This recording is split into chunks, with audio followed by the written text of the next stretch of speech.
Bueno, aquí vamos a hablar sobre el registro del procesador. Vamos a hablar del registro del procesador, el ciclo de ejecución y las interrupciones. ¿Qué son los registros del procesador? Los registros del procesador se emplean para controlar instrucciones en ejecución, manejar direccionamientos de memoria y proporcionar capacidad aritmética. Los registros son espacios físicos dentro del microprocesador con capacidad de 4 bytes hasta 64 bytes, dependiendo del microprocesador que se emplee. Acá podemos observar la jerarquía de la memoria, del ordenador. En la primera pirámide podemos ver los registros del procesador. Después vemos la memoria de caché, las memorias RAM, los discos duros de almacenamiento secundario y las copias de seguridad, como son las cintas magnéticas, los discos duros extraíbles y los almacenamientos en red. Entonces, vemos acá en esta pirámide, como pueden apreciar en esta imagen, en esta diapositiva, la jerarquía de memoria del ordenador. ¿Cuáles son las funciones del registro del procesador? Los registros se encuentran dentro de cada microprocesador y su función es almacenar los valores de datos, comandos, instrucciones o estados binarios que ordenan que cada debe procesarse como la forma en la que se debe hacer. En un procesador encontramos espacios con una capacidad que oscilan entre 4 y 64 bytes, porque cada registro debe tener un tamaño suficiente para contener una instrucción en el caso de que un ordenador de 64 bytes y cada registro debe tener un tamaño de 64 bytes. Cada microprocesador tiene varias tareas o deberes de procesar información. Recibe la información en un lenguaje binario procedente de las aplicaciones de 0 y 1 para después procesarlo de una forma determinada. Dentro de un microprocesador encontramos el registro de información, cuya función es guardar de forma temporal los datos a los que se accede frecuentemente. Vamos a ver aquí los tipos de registros. Los registros del procesador se dividen o se clasifican atendiendo al propósito que sirven o a las instrucciones que les ordenan. Por ejemplo, el registro de datos guarda valores de datos numéricos como son los caracteres o pequeñas órdenes. Los procesadores antiguos tenían un registro especial de datos, el acumulador, y el cual era usado para operaciones determinadas. Vemos también los registros de datos de memoria, al que hacíamos referencia antes.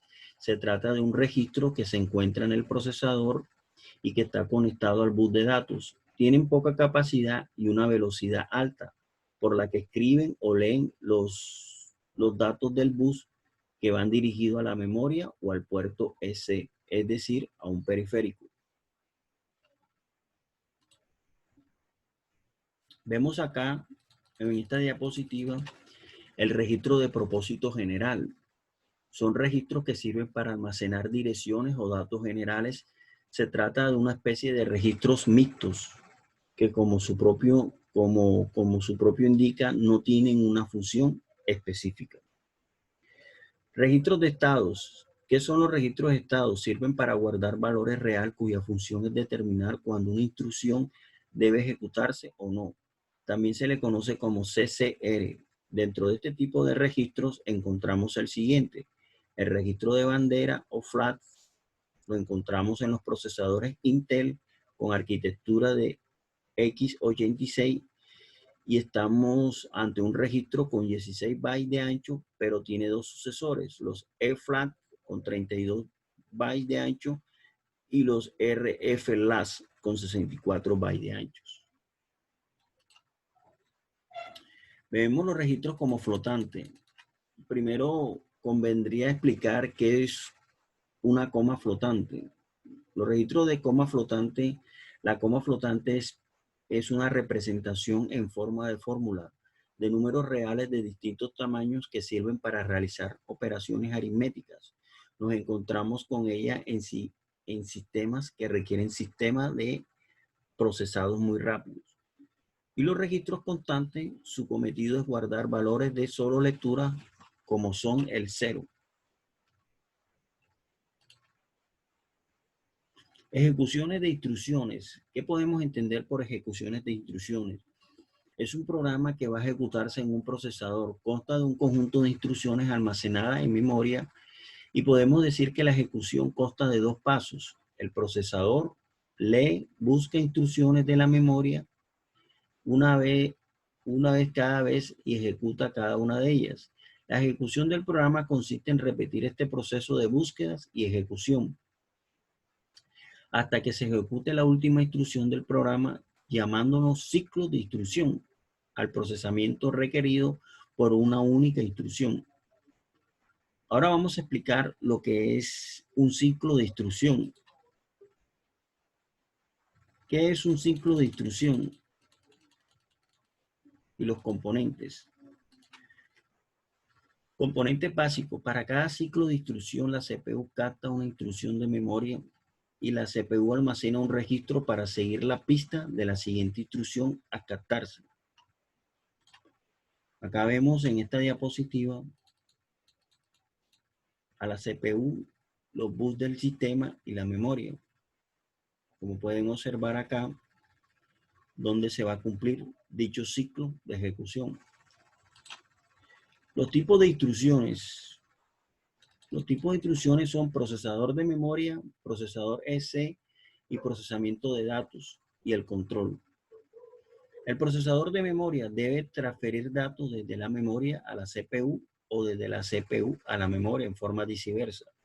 El procesador EC debe transferir datos desde el exterior mediante módulos de entrada y salida, y el procesamiento de datos es una operación aritmética o lógica con los datos. El control. El control es el cambio del estado del PC mediante la ejecución de una instrucción. Aquí vemos un ciclo básico, como lo muestra acá la diapositiva. Vemos el inicio, vemos el ciclo de captación y vemos el ciclo de ejecución. El captor, la siguiente instrucción, ejecutar y la instrucción y la parada, como lo pueden observar en este diagrama. Ejemplo corto, vamos a explicar acá un ejemplo corto de un ciclo. Acá en el primer paso nos muestra la memoria, el registro de la CPU.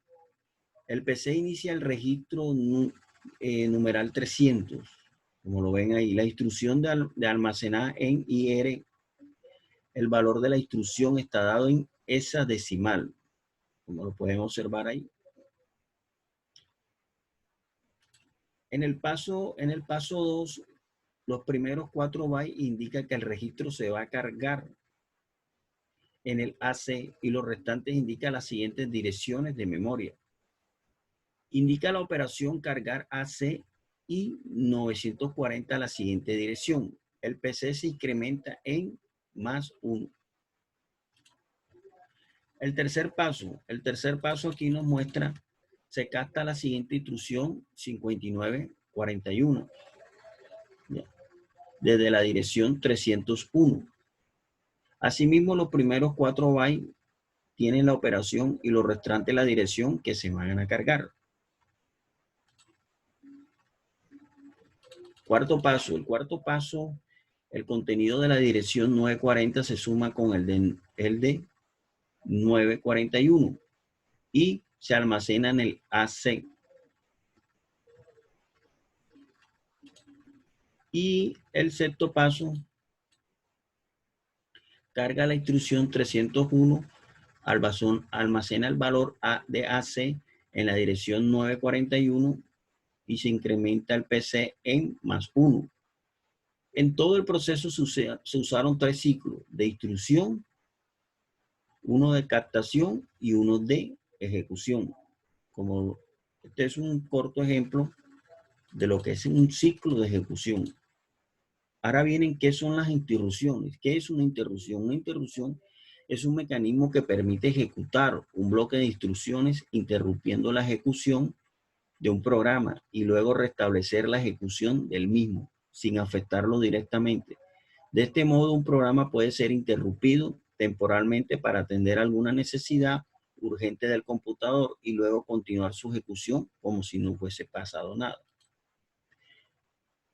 Generalmente se aplica para realizar tareas elementales asíncrónicas el computador, tales como responder al teclado, escribir en la pantalla, leer y escribir archivos. Podemos considerar una tarea asincrónica como aquella que es solicitada sin previo aviso y aleatoriamente desde el punto de vista del computador.